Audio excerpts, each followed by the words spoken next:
Hello, good morning, ladies and gentlemen. My name is Roger Williams, as already stated, and I've been registered blind since 1992 after undergoing a major operation to remove a brain tumor.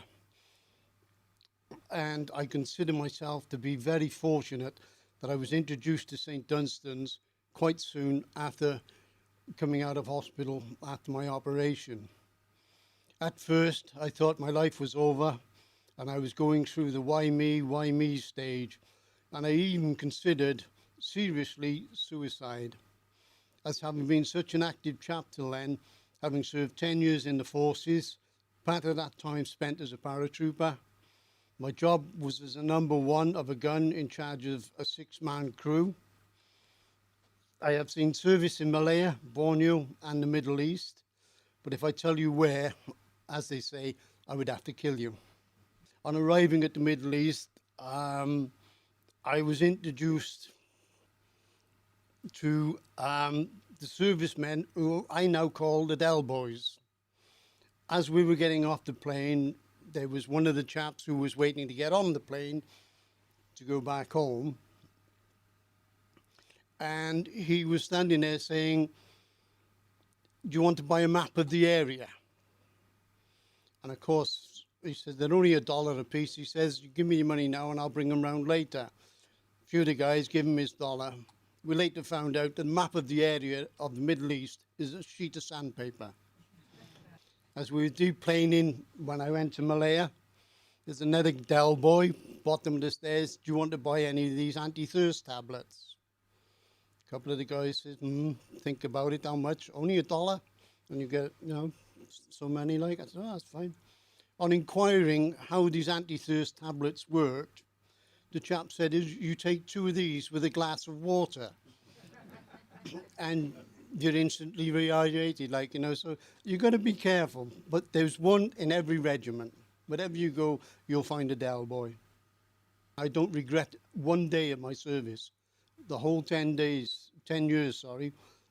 Some days were better than others, but I can't really honestly say there were any bad days. Even the 10 days I done in Nick. I left the army to nurse my wife, who was suffering with cancer. Then after her death, I became involved in motor racing and eventually worked my way up to being a technician in Formula One. Once again, traveling all over the world from Britain to Australia and most places in between, where I stayed until being forced into retirement when I went blind. I am often asked who was the greatest racing driver of all time. My answer is that Michael Schumacher, who you may have heard of, is the most successful racing driver of all time. He holds more records than anybody else and more championships than anybody else. But my driver of all time was Ayrton Senna. And I believe that if Ayrton Senna hadn't died in the way he did, that Michael Schumacher wouldn't have got all these records, because I believe Senna was the better driver, more skilled, more talented. But that's my opinion. You'll ask 100 other people, you get another 100 different opinions. So, as I say, that's my own. And I used to do shows, take the race cars round, and if I had £1 for every time somebody said, "How fast does it go, mister?" I'd be a rich man. I suppose the pinnacle of my career was working for the team that year won the Drivers' Championship and the Construction Championship for the 12 months. And I don't think you can do any better than that. So I'm really proud of that achievement. After going blind, I was then asked by St. Dunstan's to go for an interview at their headquarters in London. And on completion, I was accepted as a St. Dunstaner and invited to go to Ovingdean, near Brighton, for a week's assessment, and then later, when my needs were known, for training. I arrived at Ovingdean feeling very apprehensive, not knowing what to expect from St. Dunstan's or from myself. On arrival, I was made very welcome and put at my ease very quickly. May I say what an eye-opener that first day was, if you'll pardon the pun. But after being shown my room and then some orientation of the building, I found myself in the lounge where there were veterans from both world wars who were not only blind but had other serious disabilities as well. I felt ashamed of myself, for all these guys were just getting on with their lives. It was the kick in the pants, and I've cleaned that up because there's ladies in the room, okay, that I needed, saying to myself, well, if these guys can do it with their serious illnesses, I'm sure I can. So with the help of training, support and backup that St. Dunstan's provided, I now lead an almost normal life. St. Dunstan's train you at their own pace, as we all have different learning curves, and usually on a one-to-one basis to become independent in all aspects of daily life. How to pour a cup of tea without scalding your hand, or even missing the cup and making a mess. They also show you how to cut, chop, dice and peel food to prepare it for cooking without either slicing your hand or nipping a finger or two. And where possible, priority is given to a skill to try and get you back into the labour market, plus the sense of independence and self-confidence that comes with every task that you achieve. What do I owe St. Dunstan's? In short, my life. For without them, I don't think that I would have got this far.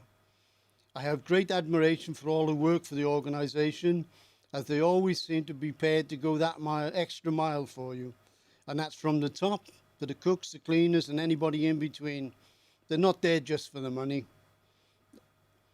I have learnt a lot from St. Dunstan's, mainly that there is life after blindness.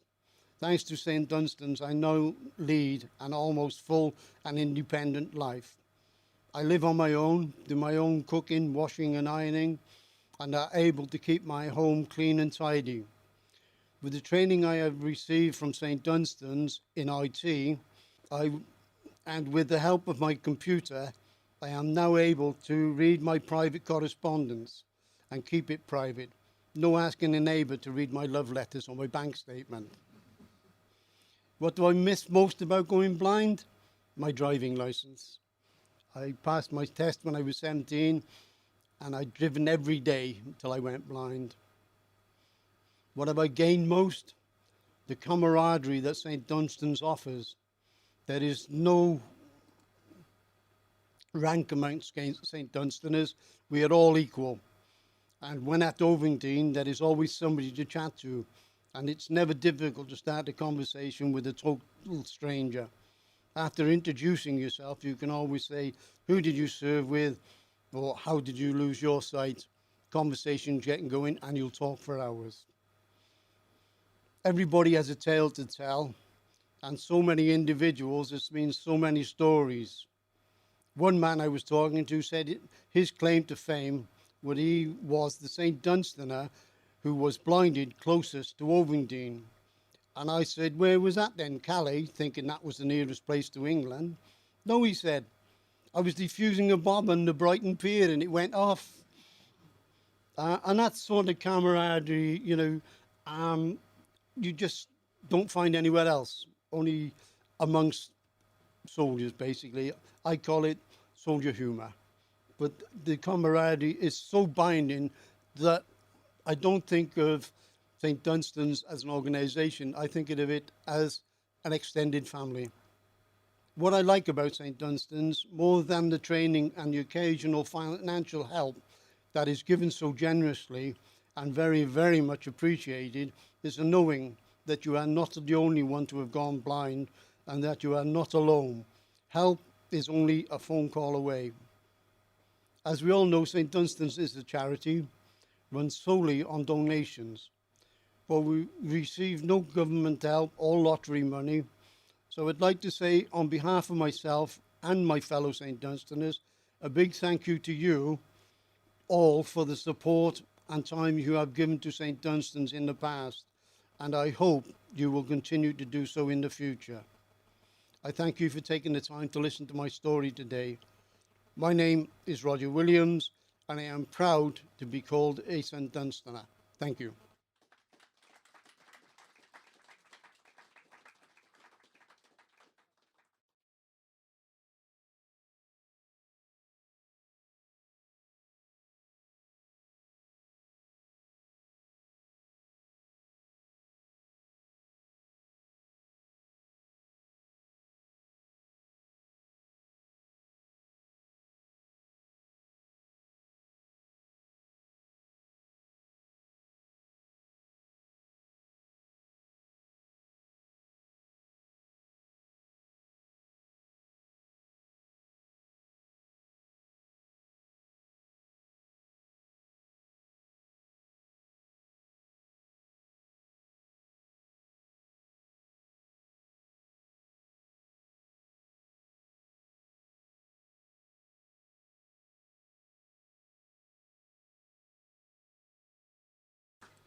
Right.